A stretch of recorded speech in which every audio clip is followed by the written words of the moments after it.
কখনো ইন্টারভিউ দিতে গিয়ে গরুর গুঁতো খাচ্ছেন, কখনো আবার প্রশ্নবাণে খুলে দিচ্ছেন ভুয়া ডাক্তারের মুখোশ। দুদিন পরপরই সামাজিক যোগাযোগ মাধ্যমে ভাইরাল হয় তার উপস্থাপনার ছোট ছোট ভিডিও। দেশের নেটপাড়ায় জনপ্রিয় হয়ে ওঠা এই উপস্থাপিকার নাম সুরাইয়া তাবাসসুম সমৃদ্ধি। যদিও সামাজিক যোগাযোগ মাধ্যমে তিনি আরজে সমৃদ্ধি নামে বেশি পরিচিত।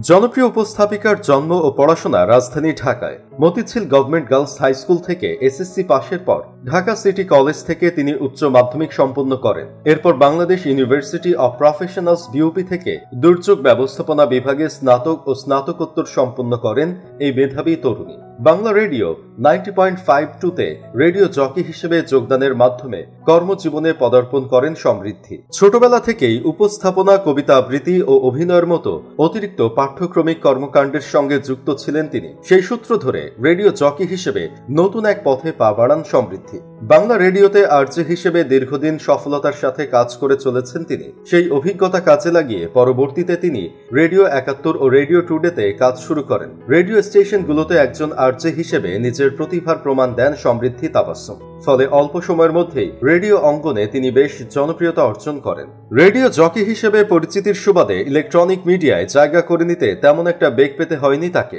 জনপ্রিয় স্যাটেলাইট টিভি চ্যানেল আরটিভিতে কৃষি বিষয়ক একটি অনুষ্ঠানের উপস্থাপিকা হিসেবে ইলেকট্রনিক মিডিয়ায় তার আগমন ঘটে। আরটিভিতে উপস্থাপিকা হিসেবে দীর্ঘদিন কাজ করার পর তিনি দীপ্ত টিভির কৃষি বিষয়ক অনুষ্ঠানে উপস্থাপিকা হিসেবে যোগদান করেন। তার নান্দনিক উপস্থাপনায় দীপ্ত টিভির সেই কৃষি বিষয়ক অনুষ্ঠানটি ভীষণ জনপ্রিয় হয়ে ওঠে। তার একটি বিশেষ গুণ হলো তিনি খুব সহজেই যে কোনো বয়স ও দেশে যেতে পারেন এবং সহজেই সবার সঙ্গে ভাব জমিয়ে ফেলেন। এই বিশেষ দক্ষতা তার উপস্থাপনাকে আরো বেশি প্রাণবন্ত করে তোলে। দীপ্ত টিভিতে কর্মরত থাকা অবস্থায় নাগরিক টিভি অনলাইন প্ল্যাটফর্মে উপস্থাপিকা হিসেবে কাজ করার সুযোগ পান এই প্রতিভাবান তরুণী। মূলত এরপরই তার ভাগ্যের চাকা ঘুরে যেতে শুরু করে। চলতি বছরের মার্চে ভুয়া চিকিৎসক মনিয়ার একটি সাক্ষাৎকার প্রকাশ করে নাগরিক টেলিভিশন। মনিয়ার সেই ইন্টারভিউ নিয়েছিলেন সমৃদ্ধি তাবাসসুম। ভিডিওটি প্রকাশ পাওয়ার পরপরই তা সামাজিক যোগাযোগ মাধ্যমে ভাইরাল হয়ে যায়। তখন থেকে সমৃদ্ধি উঠে আসেন নেটিজেনদের আলোচনায়। মনিয়া ছাড়াও আরো অনেক সামাজিক যোগাযোগ মাধ্যমে সেলিব্রিটি ও ভাইরাল ব্যক্তিত্বের ইন্টারভিউ নিয়েছেন সমৃদ্ধি। ফলে ধারাবাহিকভাবে তার জনপ্রিয়তা দিন দিন বেড়েই চলেছে। তবে জনপ্রিয়তার কারণে খ্যাতির বিড়ম্বনায় পড়তে হয়েছে এই উপস্থাপিকাকে।